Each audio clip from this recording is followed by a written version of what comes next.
Coming up on City View, Mentoring Matters, local middle schoolers go from the classroom to the boardroom. Walking on water, the long-awaited new Boardwalk Trail opens. And a look back at Austin's exciting weekend, hosting the X Games.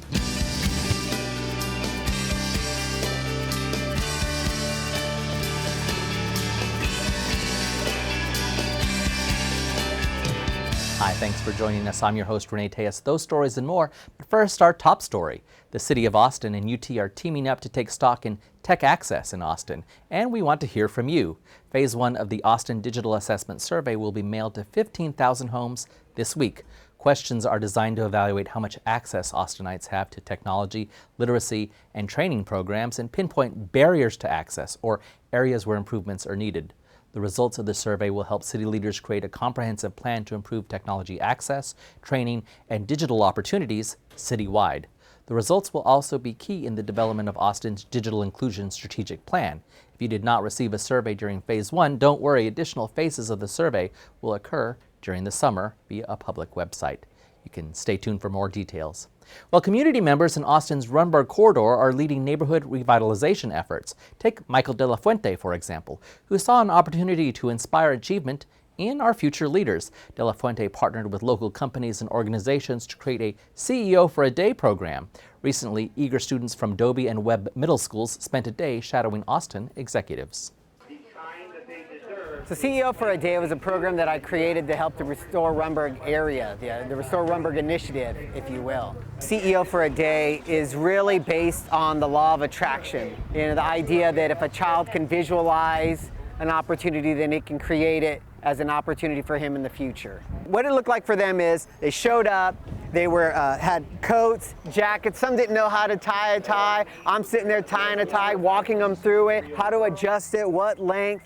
You know, from just those little pieces to the excitement of who you're paired with, how, you know, they have a great opportunity to ask questions, to really know what these people do, to understand that this community is supporting them.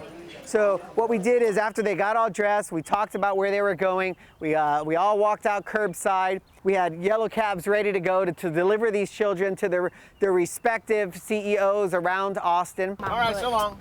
2 children were able to go with a family law attorney who has a pretty big practice here in Austin. The girls arrived at the office. I gave them a tour of the office. We talked about what I do and what kind of education it takes to become an attorney. Are you at all interested in doing anything law related? Do you know at all what you think you might want to do?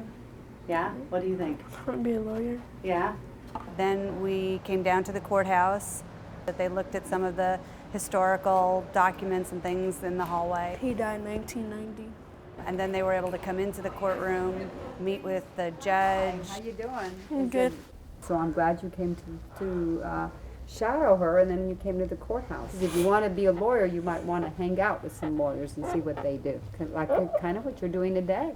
I think they got a lot out of it. I think it's a great program to show them that there's so many different opportunities for them if they just want to pick one and pursue it. Of CEO for a Day is to instill self-confidence in our youth, motivating students to show up for class, apply their academic learning to real-life situations, and set personal goals. Learn more about CEO for a Day and Restore Runberg by visiting the website that's on your screen.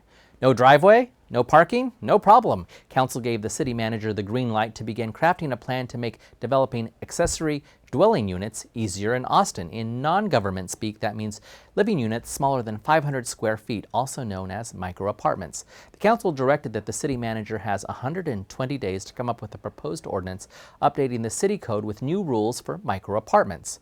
The key changes would include eliminating parking driveway and other regulations in place for more traditional apartment complexes that pose challenges to developing micro apartment projects. Stakeholders will also have an opportunity to share ideas and help develop additional recommendations.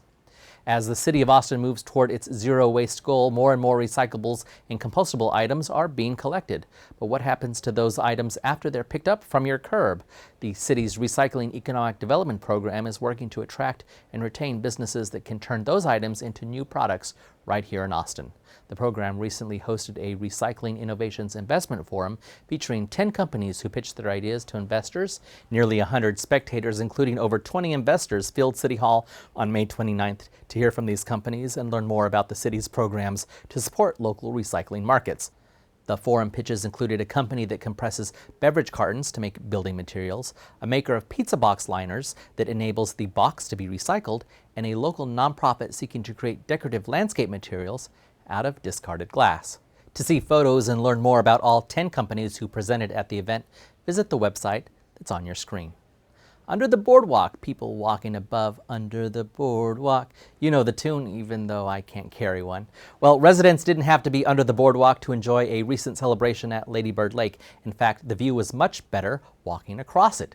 Hundreds of trail enthusiasts, families, and community leaders joined together for the grand opening of the boardwalk on the Butler Hike and Bike Trail. The new 1.3-mile extension creates a critical recreation and transportation route for pedestrians and cyclists along the lake. And 20 years ago, a group of people in the Parks Department had the vision that to complete this trail, we would need to close this 1+ mile loop with a boardwalk on land and on the water. So now, 3,000 to 15,000 people use this trail every day. We know that demand is here, and now with this completed section, this part of the trail and this special part of East Austin will also become part of this crown jewel in our trail and in Roy Butler Trail.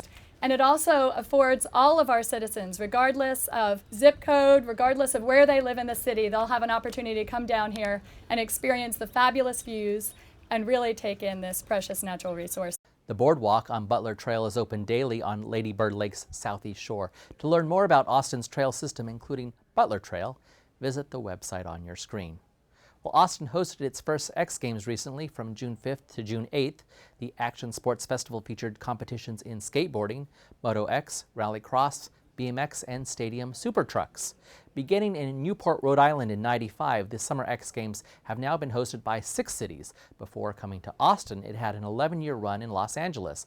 These games generated a total attendance of 160,000 folks over the course of the 4-day festival, which was the highest attendance since the games in 2004. In addition to fans watching live, X Games was televised to 215 countries and to more than 410 million homes worldwide. Mayor Lee Leffingwell welcomed X Games Austin on its first day and acknowledged the economic benefits it will generate for the city. As we say, it's a lot of barbecue and a lot of Tex-Mex. Estimated total of about $36 million just for the 4-day event. That's quite an impact on our local businesses. Highlight of the games was watching Austin native Chase Hawk take home gold during the BMX Park Final on Sunday. After such a successful start, we look forward to the X Games continuing its run here in Austin through at least 2016. Well, that's all for this week's City View. I'm your host, Renee Tejas. Our next show premieres Friday, June 27th. Thanks for watching.